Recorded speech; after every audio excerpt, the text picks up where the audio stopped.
Mapagpalang hapon mga karangkada, live traffic update muna tayo mula sa MMDA Metro Base. Unahin natin yung traffic situation dyan sa may EDSA Balintawak. Yung nasa left side ng inyong mga screens, yung mabagal ngayon ang daloy ng trapiko, yan yung northbound ng EDSA Balintawak.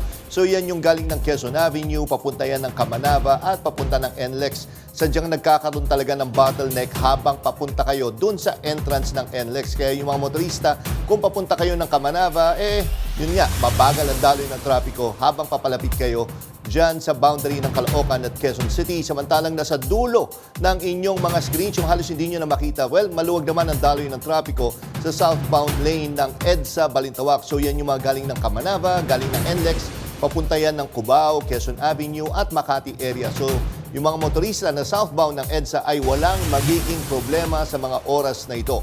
Lipat naman tayo sa C5 Kalayaan. Unahin natin yung nasa left side. Yan yung papuntang Pasig at Cubao area na nanggagaling dyan sa SLEX at galing ng Taguig area. Dahil rush hour ngayon, kaya mabagal ang daloy ng trapiko. Kita naman natin, nagsisiksikan yung mga sasakyan. Samantala, yun na sa right side ng inyong mga screens, yan naman yung galing ng Pasig at Pateros area, dumadaan ng Taguig at papunta ng SLEX. Kaya kung kayo ay papasok ng SLEX at manggagaling sa C5, ay walang magiging problema ang mga motorista. August 14, 2025, Huwebes. Ilang araw ng maulan, kaya mag-ingat tayo mga kaarangkada, lalo na sa mga apektadong lugar. Manatiling alerto at updated sa balita, kaya tutok lang dito sa Arangkada. Mamaya himayin din natin ang usapin tungkol sa mga flood control projects sa ating bansa. Kasama niyo pa rin kami sa kwento ng bayan at lakas ng masa. Sa ngalan ni Nina Corpus, ako po si Maan Macapagal. Bawat komento, pulso ng bayan, importante yan sa amin. Bawat issue, dadaanan natin yan. Kaagapay nyo kami sa mga usaping hindi dapat palampasin. Live tayo sa DZMM Radio Patrol sa Istrenta, 92.3 FM Radio Manila at lahat ng FMR station sa buong Pilipinas. Gayon din sa Signal TV, Channel 31. Ako, si Jack Batallones. Ito ang Arangkada Balita. Inireklamong pulis, pinagbabaril ang isang bahay na inakalang pag-aari ng nakalitang dayuhan. Mag-asawang natutulog sa karinderya, patay matapos araruhin ng bus. Sa pulse sa video, tricycle na nag-counterflow, bumangga sa kasalubong na truck. Barangay at SK Elections 2026, ipinagbaliban alinsunod sa batas sa pinirmahan ng Pangulo. At Marjorie Barreto, college graduate at age 51. Inararo ng humaharurot na bus ang isang SUV saka tinumbok ang isang karinderya. Dead on the spot ang mag-asawang natutulog sa kainan nang mangyari ang aksidente. Yan ang umarangkadang balita ni FMR News Central Luzon correspondent Gracie Rutao.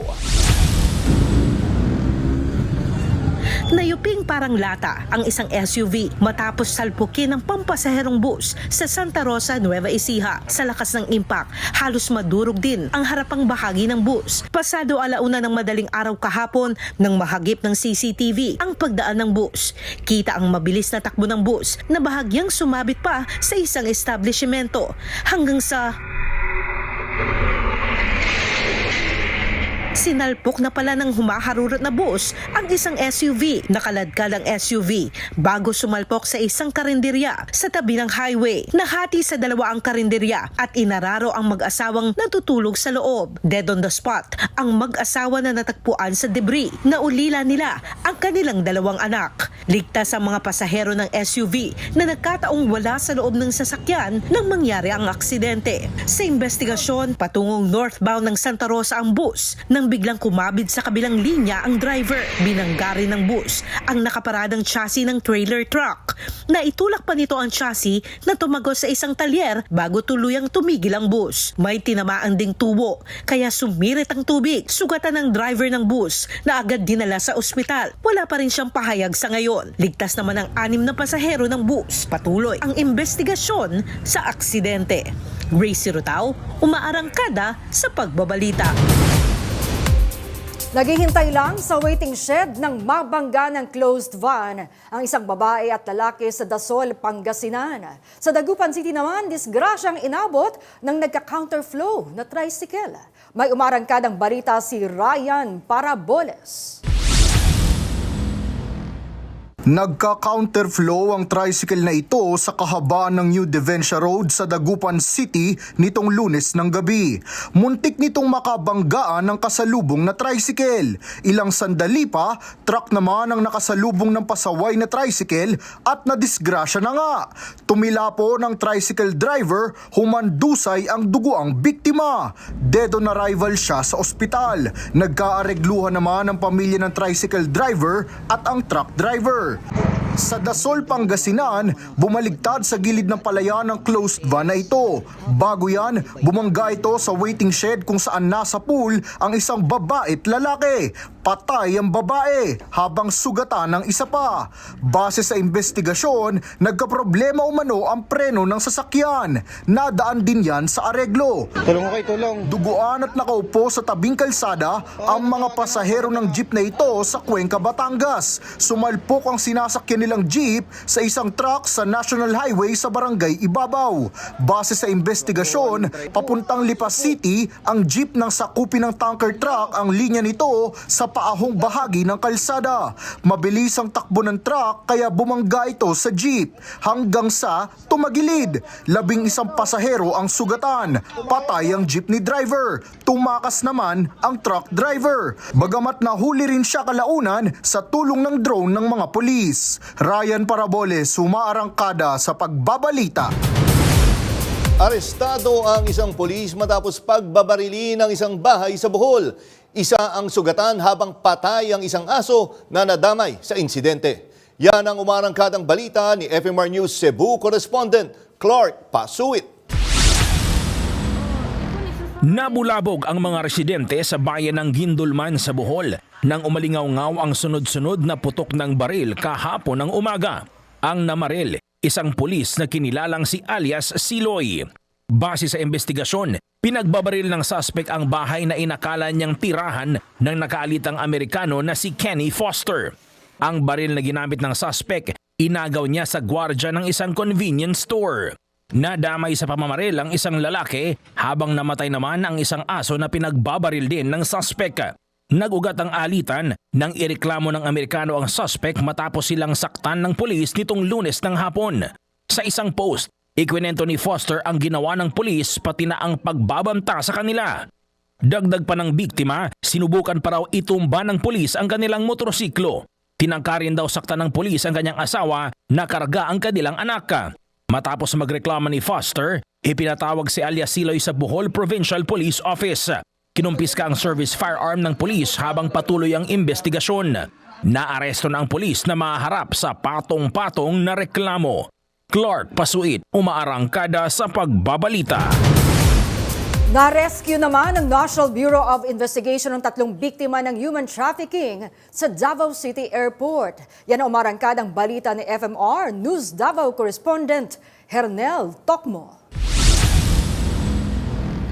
Napigilan ng mga agent ng NBI Southeastern Mindanao Region ang pagbiyahe ng 3 babae kahapon ng umaga sa Singapore mula sa Francisco Bangoy International Airport sa Davao City. Nirecruit umano ang 3 ng 2 babae na sina alias Lalang at alias Yoli na magtrabaho sa Singapore bilang mga entertainer. Ayon sa NBI, sinabihan ng mga babae na lapitan ang piling mga immigration officer pero napunta sila sa ibang immigration officer at dito napag-alaman ang kakulangan sa kanilang mga dokumento. They're supposed to work in the bar in Singapore without any mga visa, contract of employment, and they don't pass the process in the DMW or Department of Migrant Workers. Iniimbestigahan na ngayon ang mga sangkot na illegal recruiter pati na ang mga posibleng partisipasyon ng immigration officers. Nasa kustodiya ngayon ng Department of Social Welfare and Development ang 3 na rescue. Hernel Tokmo, umarangkada sa pagbabalita. Arestado ang 3 drug suspect sa magkahiwalay na operasyon sa Central Visayas. Nagbabalik si FMR News Cebu correspondent Clark Pasuit. Balik-kulungan ng isang lalaki matapos masabat sa buy-bust operation sa Carmen, Bohol nitong Martes ng hapon. Kinilala ang suspect na si alias Gary, kilalang drug personality sa lugar. Nakuha mula sa kanya ang mahigit 1,000 gramo ng hinihinalang shabu na nagkakahalaga ng higit 7 milyong piso. Unang naaresto si alias Gary noong 2014 at sumunod noong 2019. Sa Cebu naman, arestado rin sa buy-bust ang magkaibigang tulak. Kinilala ang mga naaresto na sina alias Ramil at alias Jimuel, pawang residente ng Barangay Labangon. Nakuha mula sa kanila ang 13 pakete ng hinihinalang shabu na aabot sa mahigit 250 milyong piso ang halaga. Maharap ang mga suspect sa kasong paglabag sa Dangerous Drugs Act of 2002. Clark Pasuit, umaarangkada sa pagbabalita. Nasagip ng mga otoridad ang higit 160 batang nakaranas ng iba't ibang uri ng pang-aabuso sa isang care facility sa Pampanga. Nagbabalik si FMR News Central Luzon correspondent Gracie Rutao. Ligtas ng kinakalinga ng Department of Social Welfare Field Office 3 ang higit 160 kabataang sinagip mula sa New Life Baptist Church of Mexico, Pampanga. Sa regular quarterly visit ng mga social welfare noong August 10, ilang kabataan ang nagsumbong ng umano'y physical, verbal at psychological abuse sa loob ng nasabing care facility. Ayon sa mga bata, itinatali sila gamit ang makakapal na kadena na parang aso, binubugbog, hinahataw ng yantok at ikinukulong sa kwarto. Kumilos agad ang DSWD para isailalim sa masusing pagsusuri ang mga bata. Matapos ang assessment, magbibigay ang DSWD ng psychosocial support at protective services para matulungan ang mga bata na makaahon sa trauma at masiguro ang kanilang kaligtasan. Patuloy na nakatutok ang mga social worker sa pagbibigay ng mga kinakailangang suporta sa mga bata. Nakipag-ugnayan din ng DSWD Regional Office sa PNP at inaresto kagabi ang itinuturong lead pastor. Ayon kay DSWD Secretary Rex Gatchalian, nakipag-ugnayan na rin sila sa Bureau of Immigration para masigurong hindi makakalabas ng bansa ang suspect na isang dayuhan. Nag-issue na rin ang DSWD ng cease and desist order para sa nasabing pasilidad. Gracie Rutao, umaarangkada sa pagbabalita. 5 beses nang may insidente ng pag-abandona ng sanggol sa Baguio City. Kabilang na ang isang premature na babaeng sanggol na iniwan lang sa damuhan. Nagbabalik si Ryan Paraboles. Sa damuhan na ito sa Barangay Pinggit, Baguio City, tumambad ang isang bagong silang na sanggol. Gumagalaw pa ang baby at nakakabit pa sa tiyan nito ang umbilical cord. May natagpo ang dingdugoang eco bag. Kinarga ng nakakitang residente ang babaeng sanggol at nakumpirma na buhay pa ito. Ayon sa Baguio City Police, natagpuan ng residente ang bata matapos may marinig na umiiyak. Premature rin umano ang sanggol ng isilang ito. Iwan doon ng one hour or mahigit before narinig ni Mr. Johnny Alasaas. Resident din siya nung area na yun. We are very much thankful na natakbo kagad sa hospital kasi upon assessment parang may hypothermia na yung bata or yung sobrang nilalamig na. Sa ngayon, nasa neonatal intensive care unit ng Baguio General Hospital ang baby at patuloy na ginagamot. Iniimbestigahan na ng mga pulis kung sino ang mga magulang ng sanggol. Panawagan din nila, Kung sinuan po yung nangiwan doon, makonsensya ka na rin. Better lumapit ka sa barangay o lumapit ka sa amin. ito na ang ikalimang insidente ng inabando ng sanggol sa lungsod ngayong taon, kung saan 4 ang natagpo ang patay. Iniimbestigahan na yan ng mga otoridad. Ryan Paraboles, umaarangkada sa pagbabalita. Samantala, arestado sa drug buy-bust operation ang 52 taong gulang na lalaki at purok leader na si Utol sa Pag-asa Street, Barangay 25C, Davao City, kagabi. Tinuturing na top 1 regional drug personality ang suspect na nahulihan ng pake-paketeng mga hinihinalang shabu. Ayon sa pulisya, nagkakahalaga ng 1.29 million pesos ang mga nasamsam na iligal na droga mula sa suspect. Nakumpiska rin mula sa kanyang iba pang gamit, kabilang na ang buy-bust money na nagkakahalaga ng 100,000 pesos na harap sa kasong paglabag sa Comprehensive Dangerous Drugs Act ang suspect. Handang si Pangulong Marcos na makinig sa mga impormasyon tungkol sa mga opisyal na sangkot sa manuwalyang flood control projects. Yan ang umarangkadang balita ni PRTV News correspondent Christian Bascones. Sa aerial inspection sa Iloilo, nakita mismo ni Pangulong Ferdinand R. Marcos Jr. ang mga palpak na proyekto na nagdulot ng malaking pinsala sa lungsod matapos ang nagdaang bagyo at habagat. Utos niya sa DPWH, panagutin at huwag nang bigyan pa ulit ng mga bagong proyekto. Nakakadismaya at nakapagtataka kung bakit napupunta sa mga pabayang contractors ang mga ganitong proyekto. Agad na ipinag-utos ng Pangulo sa DPWH na alamin kung sino ang responsable sa pagkuha ng mga nasabing contractors at pagpaliwanagin kung bakit paulit-ulit na naaawardan ang mga malalaking proyekto ang mga ito. Samantala, bukas naman ang Pangulo sa mga gustong tumulong sa pagbibigay impormasyon laban sa mga kurakot na opisyal na sangkot dito. Isiniwalat ng Malacanang na may mga kontraktor ang kabilang sa mga iniimbestigahan ang nabigyan pa rin ng mga bagong kontrata. Pero ayon sa palasyo, wala silang kawala kung sila ay mapatunayan totoong may sala.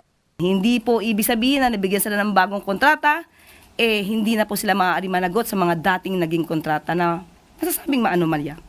Pero ngayon, kung may kontrata sila at dapat tapusin to under the terms and conditions na nakasaad sa kontrata. Samantala, maliban sa 15 kontraktor na nakakuha ng pinakamaraming proyekto, sinisiguro rin ni Pangulo na mapapanagot ang iba pang mga kontratista, politiko at malalaking pangalan na may record ng palpak na proyekto sa Commission on Audit.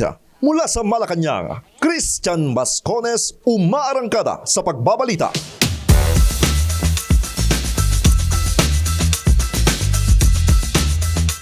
Magsasagawa ng investigasyon ng House TRICOM Committee kaugnay sa mga flood control projects. Kumuha tayo ng reaksyon kaugnay dyan. Makasama natin si Marikina 2nd District Representative Miro Kimbo. Magandang hapon po, Representative Kimbo.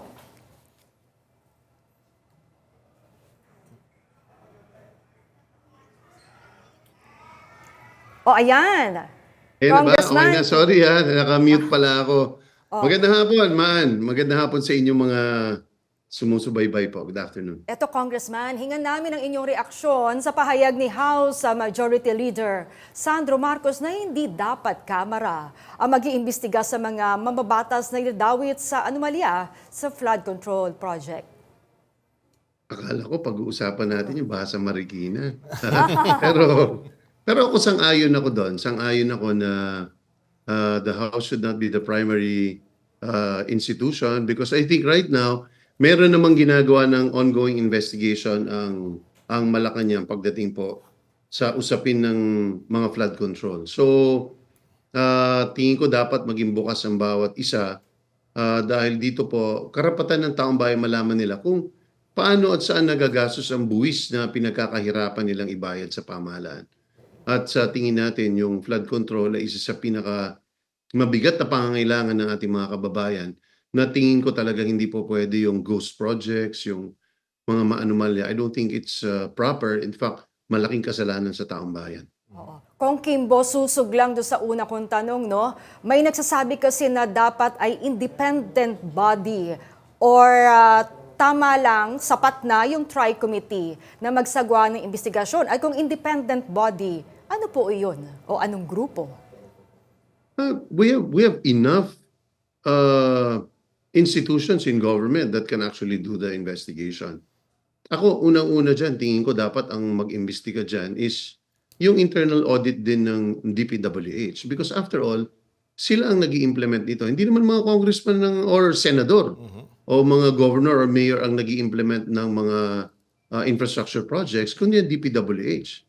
Sila ang dapat na nagsisilbi nating bantay para masigurado ito na kung ano ang nararapat para sa taong bayan ay maisagawa. So, I think we should really start from them because sila ang may nakakaalam dyan. Alam ho nila, mahirap po magkaroon ng ghost project. Kapag may ghost project, imposibleng hindi ho malalaman yan kung i-check uli yan ng DPWH.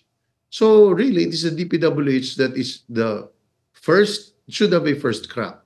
But of course, syempre, dahil ito yung malapit na issue sa ating Pangulo, hindi rin natin may iwasan na ang Pangulo at ang kanyang opisina ay panghimasukan din ang usapin na ito at para mas mabilis na malaman din natin ang katotohanan.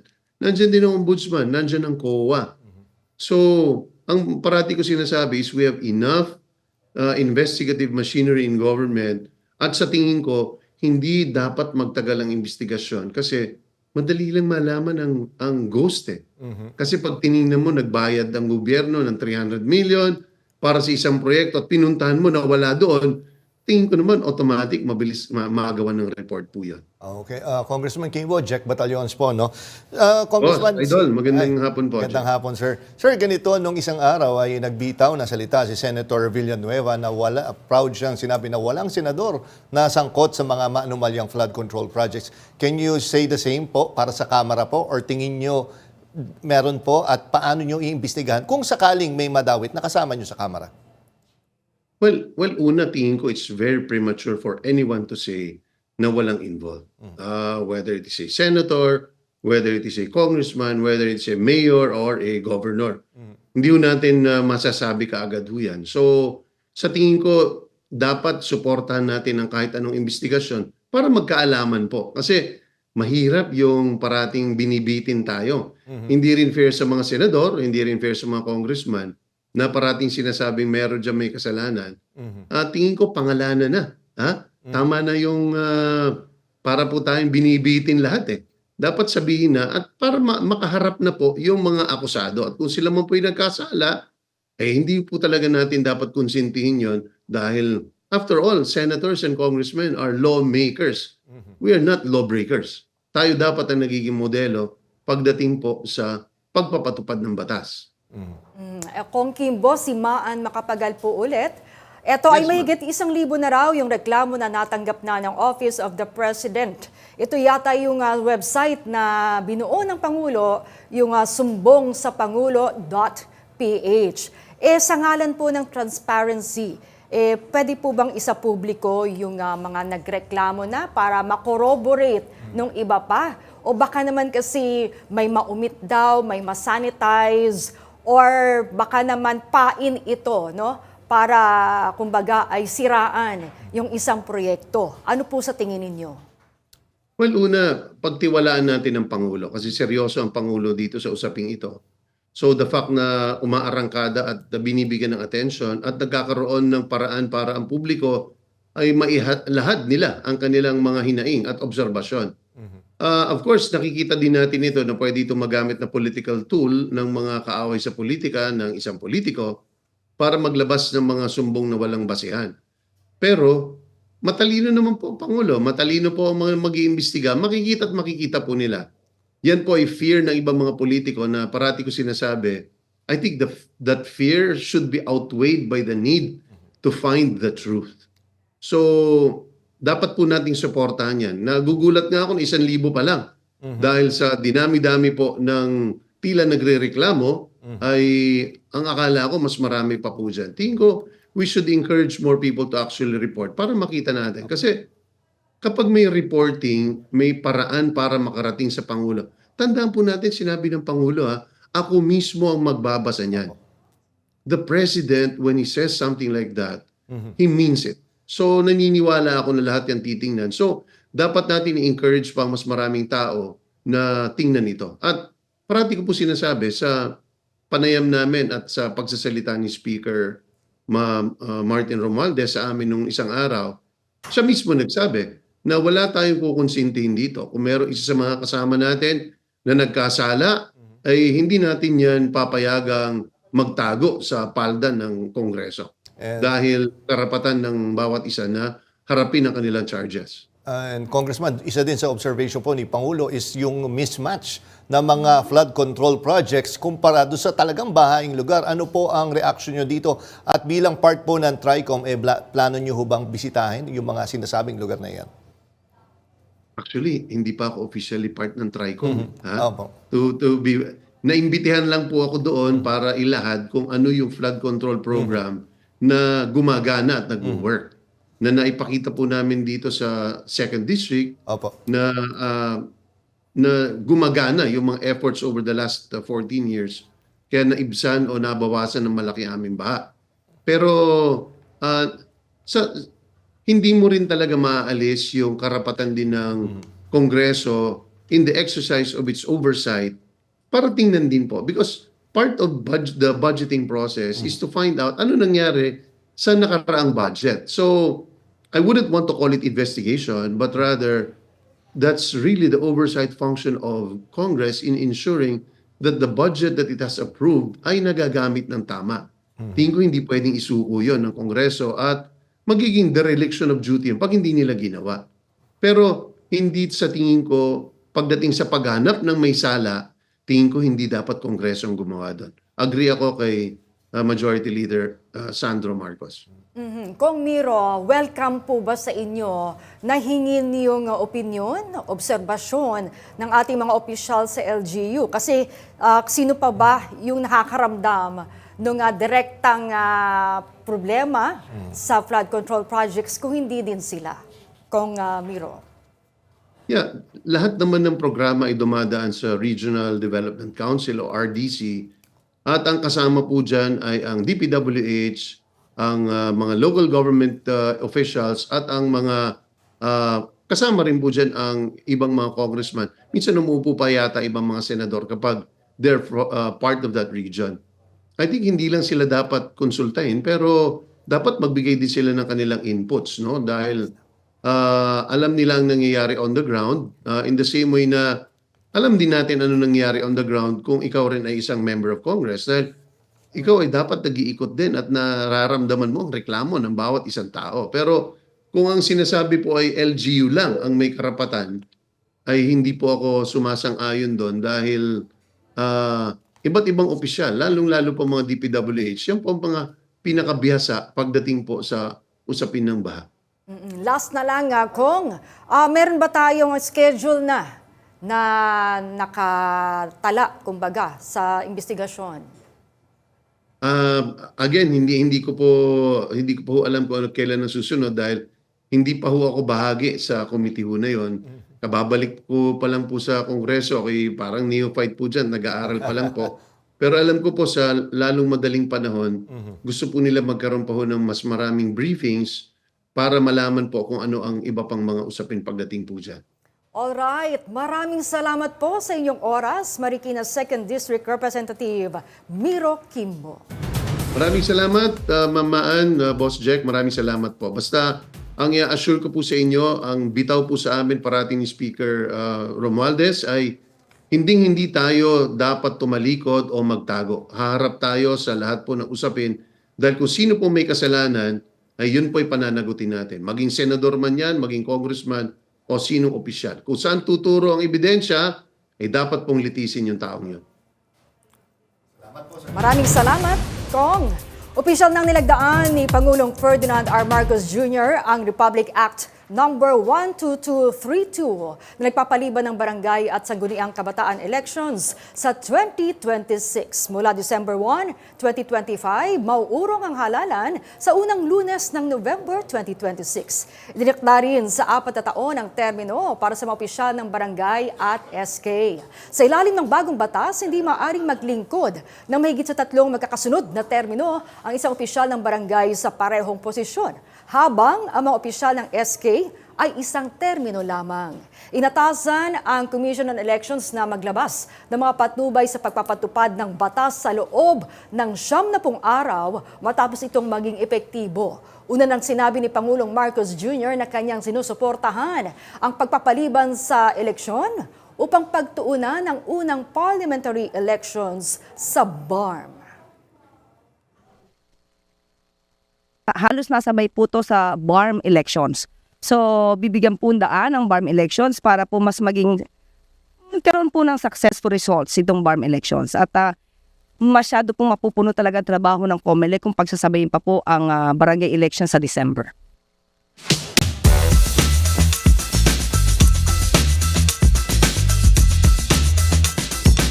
Matapos ang mga kontrobersya kaugnay sa mga multibilyong pisong flood control projects na iginawad sa mga kumpanyang konektado sa ilang opisyal ng pamahalaan, ang tanong ngayon, may nilabag o nalabag ba ang mga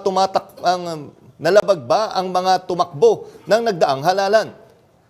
Linawin natin yan mula sa isang eksperto sa katauhan ni Attorney Romulo Macalintal, isang election lawyer. And partner man, habang inaayos pa kasi tinatry natin kontakin si Attorney Mac. Well, importante nga kasi kabuntot talaga yan nung flood control project. Yung pinag-usapan natin kay Congress. Ngayon nga, yung kay Senator Chis Escudero, di ba? Yung mismo sinabi is donor pala, campaign donor yan. Pero I'm wondering, no, kasi pagkatapos ng halalan, May 13 ay inuutos ng COMELEC na mag-submit ng SOSE. Ito yung statement of mga expenditures, ganyan. So ang tanong, nagsumite sila ng SOSE. Pero kung dineklara ba nila, at kumaga, binusisi ba yun ng COMELEC? Dapat, di ba, binubusisi yung gano'n? Oo, tsaka ano mangyayari, di ba? Kung sakali may nalaman, and of course, for transparency, malalaman ba talaga ng publiko? Pero tanong ko lang, yung COMELEC kaya ay nagawa yung kanyang pagbusisi sa mga SOSE ng mga kumandidato nung nakaraang halalan at mga previous elections ba? Tsaka yun nga dito kay Attorney Macalintal, malalaman natin kung may conflict of interest ba. Yes. Oo, di ba? Kasi may sinasabi sa mga Omnibus Election Code, ay may nakasaad doon na bawal ang kumuha ng donor, ng pera, kontribusyon, mula sa mga nangungontrata na sa gobyerno, yung existing. Oo. Pero kasi inano nga yung panukala nga ni Senator Chis is, di ba, yung sa Senate bill niya is ipagbabawal na yung mga kamag-anak na pumasok sa mga government projects hanggang sa third degree yata. Yes. Pero in this instance, hindi naman kaanak eh. Isang campaign donor nga, di ba? Yun nga. Na may kontrata sa gobyerno. Lalo pa, kung yung kontratang yan ay nasa iyong distrito o diba? lugar, paano na yan? Magandang hapon po, Attorney Macalintal. Welcome po sa Arangkada Balita. Naku, medyo mukhang mahirap. Alam mo kasi, siguro baka pangit ang signal kasi medyo maulan ngayon. Oo. Pero yun nga, maganda makuha natin yung kanyang reaction tungkol dito. Kasi nga, bilang isang election lawyer, and siguro para sa future na ano yung mga dapat iwasan, di ba? At ang tanong ngayon, ilan yan sila? Oo. Sa ating mga nakaupong sa gobyerno o politiko, kahit sino man na tumanggap ng donasyon. Mula sa mga contractors nga. No? Okay, sige mamaya, balikan natin baka sakali makontak natin si Attorney Macalintal. At sa aming pagbabalik, graduation ceremony sa Pampanga State University, kinansila dahil sa bomb threat. Marami pang mainit na balita sa pagbabalik ng Arangkada Balita.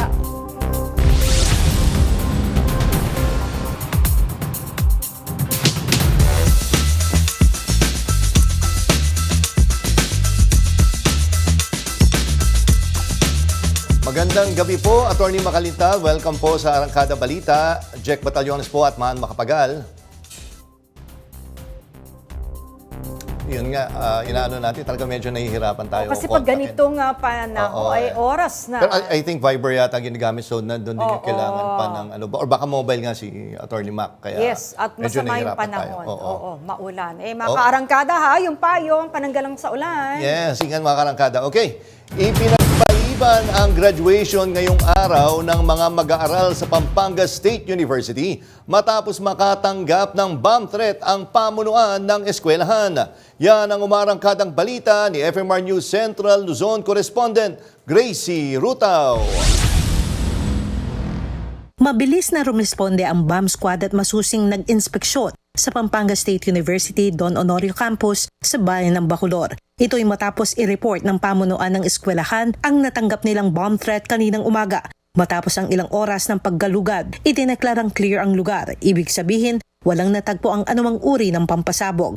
Pero bilang pag-iingat at para matiyak ang seguridad ng mga estudyante, guro, kawani at mga bisita, napagdesisyonan ng administrasyon ng PSU na ipagpaliban na lamang ang graduation ceremony na gaganapin sana ngayong araw. Agad inilikas ang mga magsisipagtapos at kanilang mga pamilya patungo sa ligtas na lugar. Nagpatupad din ng crowd control at safety protocols para maiwasan ang panic at matiyak na kalmado ang lahat ng nasa loob ng campus. Negatibo man ang bomb threat, minabuti ng PSU Don Honorio Campus na ipagpaliban muna ang seremonya habang patuloy ang investigasyon. Sa ngayon, wala pang naianunsyong bagong petsa kung kailan itutuloy ang graduation ceremony. Ngunit tiniyak ng pamunuan na agad itong ipapaalam sa publiko sa sandaling magkaroon ng malinaw na schedule.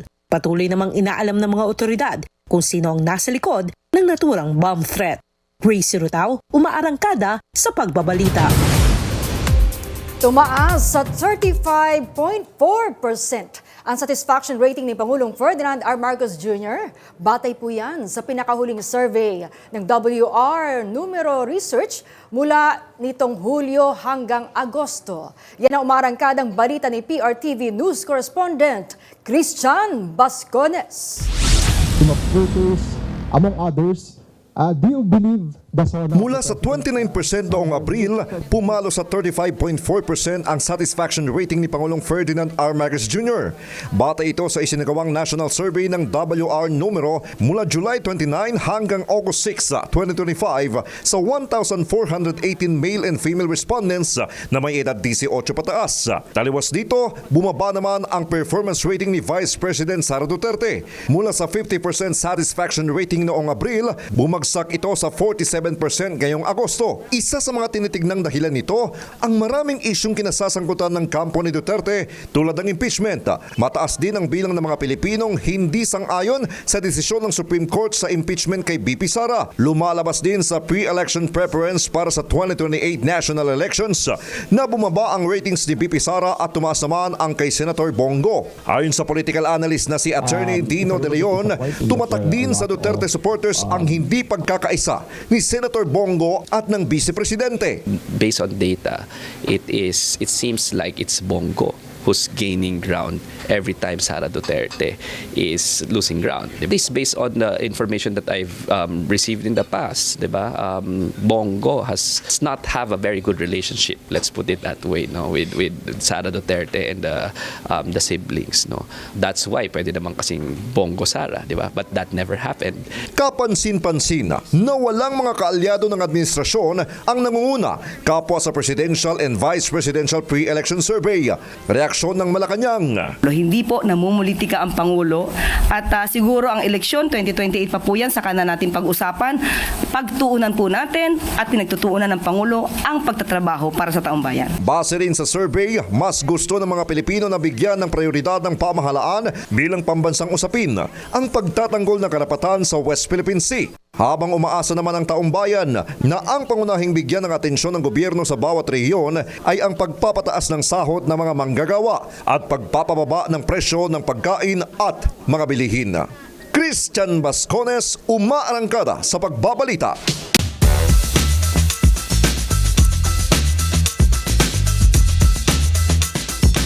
Para pag-usapan ang latest survey ng WR Numero, mga kasama natin live dito sa studio, sa PRTV Prime Studio, si Professor Cleve Arguelles, Political Scientist at President ng WR Numero Research. Magandang gabi po. Welcome po ulit dito sa Arangkada Balita, dito sa amin sa studio. Maan Makapagal po. Good evening and thank you for having me again. Yes, and Professor Cleve, base po dun sa 2025 elections, nakita natin yung results nga kanina, dun sa survey, nakita na natin yung mga names, pero yun nga, without dwelling on too much dun sa mga names. Pero dun sa 2025 elections, nakita natin na may nangyari, ito yung survey, pero yung actual elections, medyo malayo yung ibang names. Ano yung mga in-adjust po natin pagdating sa sampling? Yeah, so actually, Jack, that's a good question, dahil katatapos lang ng election, Yes. balik tayo sa pagtatanong, di ba, tungkol sa survey. So, gumawa kami ng talagang malalim na pag-aaral kung ano ba yung kailangan natin i-adjust dun sa survey natin. And meron naman na tayo mga in-adjust to make sure that we are going to be more accurate this time. And I think sa kabuuan ng mga kasamahan natin sa survey, hindi ko alam kung ano yung mga changes na ginawa nila. Pero nung nakarang eleksyon, halimbawa, noong 2025, for WR Numero, nakuha namin yung 11 out of the 12 winning senators. So, I think magandang record naman Yes, yon, no, maganda na siya, sinabi namin na may likely winning 15 people, no. Ang hindi lang namin nakuha si Senator Marcolete, no. So may konting adjustments, no, para to make sure na magiging stronger yung survey results natin. Pero yun nga, Partner Maano and Professor Cleve, did we factor in din yung mga Gen Z na voters, yung mga bata? Kasi parang sinasabi is yan yung nagdala kay Senator Bam. So marami din ba sa sampling na to or talagang iba-ibang age groups to? Yeah, so naturally, I think no more and more yung ating mga survey respondents will be shifting towards young people more kasi din mas nagiging majority na sila ng voting population. In these elections noong 2025, 6 in 10 voters are Gen Zs and millennials. Dami nun. By 2028, if you look at the projection, maybe around 7 in 10 or 8 in 10 voters. Because the survey wants to be representative, no, of the population, then necessarily din mas dumadami din yung share nila doon sa survey. So ang trabaho ngayon ng mga taong katulad ko is to ensure that they are accurately represented in the surveys. Oo. Mapunta naman tayo, Prof, doon sa performance and trust rating ni Pangulong Ferdinand R. Marcos Jr. Napansin ko, July 29 siya inumpisahan, just a day after the SONA. So, ibig bang sabihin nito ay, well, maganda yung pagtanggap ng publiko din sa kanyang naging talumpati. At ano yung namamayaning kondisyon bukod sa SONA nung panahong ginawa ang survey? Yes, tama ka, Maan. I think the SONA helped, no? Kasi ginawa natin yung survey right after the State of the Nation address of the President at lumalabas doon sa pinaka-latest na numbers na si President Marcos ngayon, 35% ng ating mga kababayan ang nagsasabi na mahusay yung kanyang panunungkulan so far, no? At yan ay actually tumaas, no? Mula sa 29%. So may pagtaas dun sa ratings ng ating Pangulo, satisfaction ratings, and this is the first in 2 years. No? So mukhang may maganda talaga silang narinig mula nitong nakaraang SONA, kaya nagbago yung kanilang pagtingin sa Administrasyong Marcos. And regarding your question, I think napaka-specific nung pag tinignan mo yung numbers kasi kinompare mo yan. Ang last na survey namin, April 2025. If you compare it, makikita mo na sa Visayas, tumaas talaga yung numbers ng Pangulo.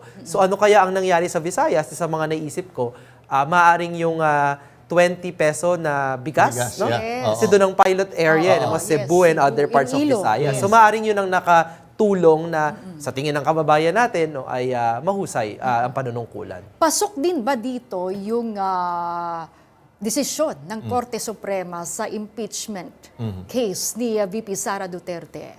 Yes, no, isa sa mga tinanong namin kasi right after SONA, nasa fieldwork na kami. Yes. At isa din sa mga nangyari bago yung SONA, no? I think that was the Friday before the Monday SONA, no? Nung linggong yun, naglabas ng desisyon ng Korte Suprema. So tinanong na din namin sa survey, no, kung anong tingin ng mga kababayan natin sa desisyon na yan ng Korte Suprema. And lumalabas na walang majority support yung pagtingin ng Korte Suprema na unconstitutional, yung articles of impeachment laban kay VP Sara. In fact, no, around 26% lamang ng ating mga kababayan yung nag-a-agree o sumusuporta doon sa desisyon. No? So, minority. Pero ang pinakamalaking bilang ay 40% unsure. No, sila medyo hindi sila Baka hindi pa nila gagap.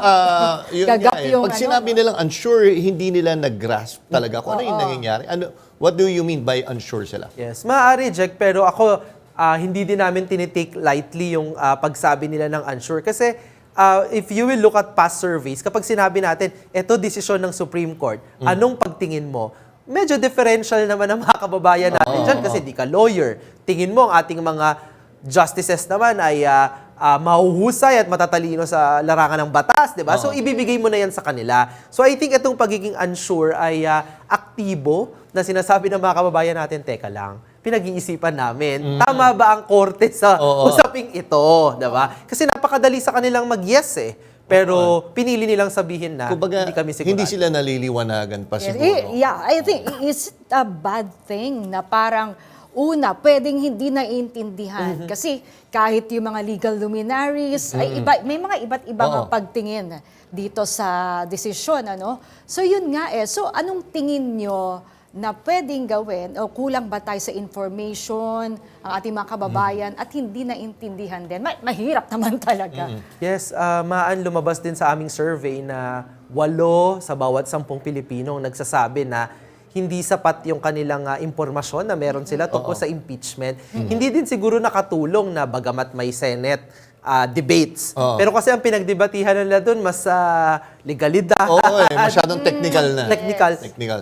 Kaya siguro hindi nakakagulat na ang sagot ng mga kababayan natin sa survey ay, actually, hindi ko na alam kung anong impormasyon yung, hindi na sapat yung impormasyon ko. So, imbis na mapag-usapan yung substance, yung laman ng kaso, laman ng mga aligasyon laban sa ikalawang Pangulo, hindi na naging ganun eh. And I think as a citizen and a political observer, 'di ba? Isa din 'yun sa question natin sa Supreme Court eh. Napakahalaga nung kanilang ginawang desisyon pero walang oral arguments. And usually, 'di ba, may arguments. So wala na namang access to information yung mga Pilipino. Tingin ko din Partner Man and Professor Cleve. Siguro ang medyo kaya lalong naguluhan yung mga tao. Kasi ito yung saligang batas. So tayo kung saligang batas, ito na yung final. Pero yung pala lumalabas na open pa for interpretation. Pwede pa. Kaya siguro nagulat, di ba, yun na, ba't nagsalita yung Supreme Court, which is yung highest court natin, at binago, may mga nilagay silang bago, di ba, na open for interpretation pa. Tingin mo nakatulong yan, kaya nalilito yung mga taong bayan? I think nakakalito kasi ang nangyayari ngayon, kumbaga, nabato-bato na sa iba't ibang... Dapat kasi isa lang yung proseso, di ba? Mula sa House, punta sa Senate, tapos maglilitis na tayo, no? Pero bago pa dumating sa Supreme Court, meron pa yung ni-remand ng Senado dun sa House. So I think hindi helpful sa ating mga kababayan na yung straightforward na proseso. Medyo nilito na sila nung nangyari. No? Pero ang malinaw, sorry man, ang malinaw dito, Professor Cleve, is ano ba ang sentimiento ng tao? Gusto ba nilang matuloy yung impeachment trial? Interesado ba sila sa impeachment trial? Bago itong desisyon ng Supreme Court, hindi lang WR numero, pero mga iba pa naming mga kasama sa mga nagsisurvey, no, malinaw na 7 hanggang 9 depende. Sa amin, 8 out of 10 din ang nagsasabi na gusto nilang ipagpatuloy yung impeachment trial. I think kung imamatch mo yan dun sa ating mga bagong numbers na 26% lang yung nag-a-agree sa Supreme Court, diba? I think if you agree with the Supreme Court decision, nangangahulugan siguro medyo ayaw mo nang matuloy yung paglilitis. Kasi naniniwala ka eh. But that's a maximum of 3 in 10 Filipinos. So the rest, 7, medyo hindi pa sila sigurado or gusto nilang matuloy yung trial. Malaking bahagi pa din ng ating mga kababayan siguro ay iniintay pa din nila at umaasa na matutuloy yung paglilitis. O yan, maraming salamat, Professor Cleve Arguelles, political scientist po siya at presidente ng WR Numero Research. Sir, salamat ulit sa pagpasyal dito sa Angkada Balita. Maraming salamat, sir. Nagkakaisa ang ilang senador na itigil na ang online gambling sa bansa. Pero para sa PAGCOR, imbis na ipagbawal, mas mainam na magkaroon na lang ng malinaw, mahigpit at responsableng regulasyon. Nasita naman ang Bangko Sentral kung bakit kailangan pa ng 48 hours bago tuluyang maalis ang online gambling sa e-wallet apps. Yan ang umarangkadang balita ni Zandro Ochona. Let me say this at the very start. It does not matter whether it is legal or illegal, licensed or unlicensed. Online gambling is destroying our lives. Itigil na po natin ito. Ito ang bahagi ng talumpati ng chairman ng Senate Committee on Games and Amusement na si Senador Erwin Tulfo kaugnay sa pamamayagpag ng online gambling sa Pilipinas. Binigyang diin din niya na mismong Department of Finance na ang nagsabing 60% ng online gambling operations ay illegal. Bilyon-bilyon man ang kitain po ng ating bayan mula sa online gambling, ngunit kung ang katumbas naman ito ay pagkakawatak-watak ng mga pamilya at wasak na kinabukasan ng mga kabataan, wala rin po itong saysay.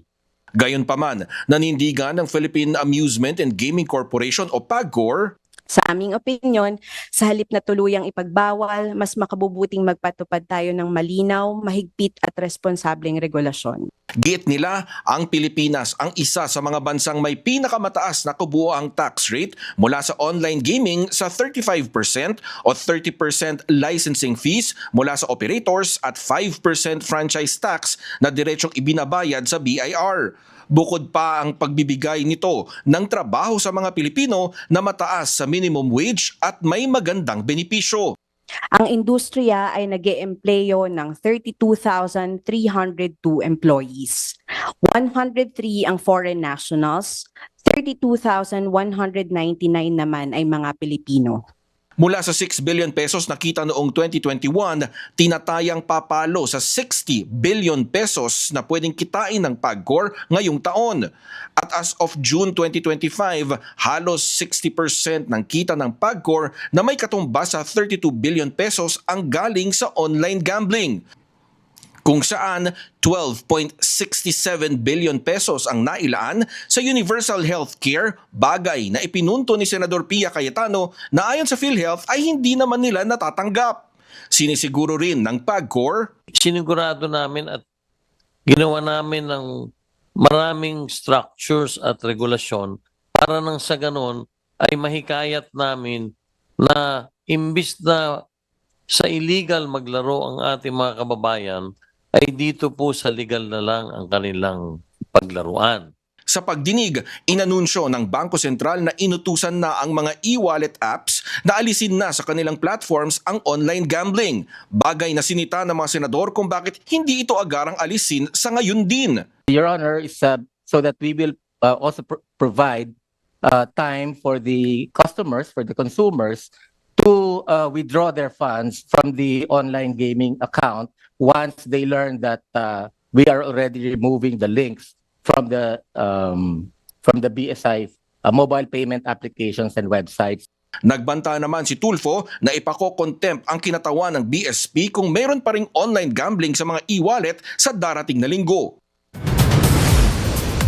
Kaugnay niyan, tumugod na ang isang e-wallet platform. Tiniyak ng GCash na susunod sila sa pagtanggal ng link at icon na kumukonekta sa kanilang payment app sa mga online gambling platforms. Ito ay sa oras na matanggal nila ang opisyal na utos ng BSP kaysa umano ang kumpanya sa layunin ng BSP na masigurong nagagamit ng responsable ang mga financial service sa paraang mapoprotektahan ang kapakanan ng mga Pilipino. Marami pang mainit na balita sa pagbabalik ng Arangkada Balita.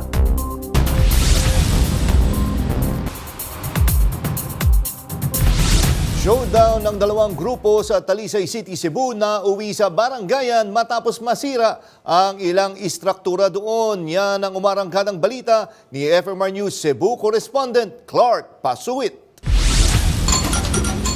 Kaya mo ba to?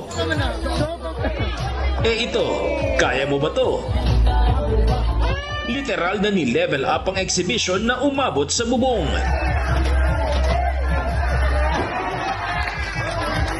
Ang showdown na yan ng mga lasing na Becky nangyari sa isang plaza sa Talisay, Cebu. Wala namang masamang mag-alasex bomb.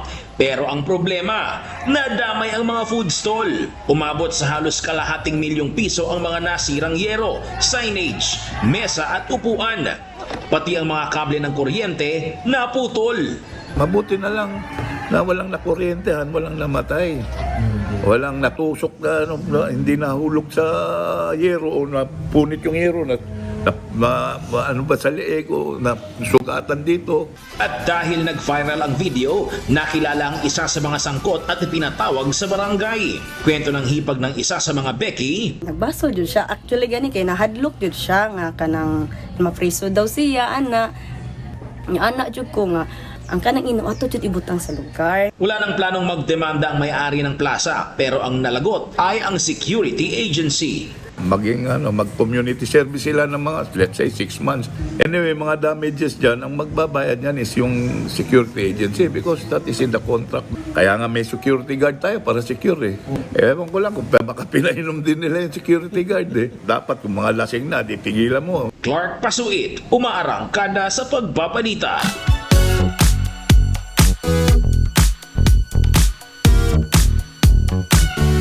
It's never too late.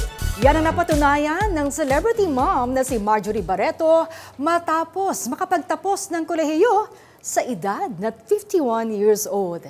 Yan ang marangkadang balita ni DJ Mama Mia. Dream come true para kay Marjorie Barreto na magtapos ng Bachelor of Arts in Communication Arts sa Philippine Women's University at age 51. Sa kanyang Instagram account, kinuwento niya ang isang dream tucked away, ang pagtatapos ng kolehiyo. Matapos niyang huminto dahil sa showbiz, pagpapalaki ng anak at pagbuo ng buhay. Full circle moment rin na makasama niya ang kanyang mga anak na sina Leon at Danny sa kanyang graduation. Malaki rin ang pasasalamat ni Marjorie sa kanyang celebrity friend na si Rufa Gutierrez na hinikayat rin siyang bumalik sa college. Ang mensahe niya sa iba pang nangangarap makapagtapos, it's never too late and you are never too old to realize the dreams God placed in you. Ako po si DJ Mama Mia ng FM Radio Manila, umaarangkada sa pagbabalita. Yan ang mga balitang umarangkada ngayong araw. Sa ngalan ni Nina Corpus, ako po si Maan Mapagal. Welcome sa Arangkada Balita, Maan. Maraming salamat. Ako naman si Jack Batallones. Para hindi mahuli sa usapan, kapit lang hanggang sa susunod na Arangkada Balita.